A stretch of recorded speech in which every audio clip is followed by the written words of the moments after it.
ദേ ആവോലിക്കറിയും ആവോലി മുളകിട്ടതും ഒന്ന് കാണിക്കോ. ആവോലി മുളകിട്ടതും എടുത്തോ. മരച്ചീനി കടുക് വറുത്ത് ഉടച്ചതും ചോറും. ഇത് മാത്രമേ ഉള്ളൂ. ഇതാണ് ഇന്ന് എൻ്റെ ചോറ്റുപാത്രം. ഇന്ന് വീഡിയോ വരുന്നുണ്ട് ഇതിൻ്റെ.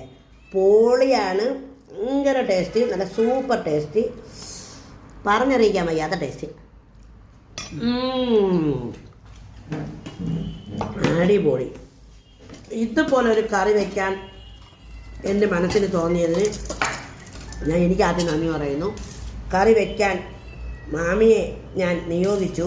മാമി ഇത് വളരെ ഭംഗിയായി വെച്ചതിന് മാമിക്ക് നന്ദി പറയുന്നു. അപ്പോൾ എല്ലാവർക്കും താങ്ക്സ്. ഇത് തന്ന ദൈവത്തിനും താങ്ക്സ്. ഈ ദിവസം ഒരുക്കി തന്ന ദൈവത്തിനും താങ്ക്സ്. അപ്പോൾ നമ്മളെ ബില്ലി വിളിക്കുന്നുണ്ട്. ബില്ലി ഇവിടെ വരെ വന്നു. ബില്ലി ഇങ്ങി വന്നു. ബില്ലി അകത്ത് കയറാത്തതാണ്. ബില്ലി ഇങ്ങി വന്നു. അപ്പോൾ എല്ലാവരും കഴിക്കട്ടെ. ടാറ്റാ.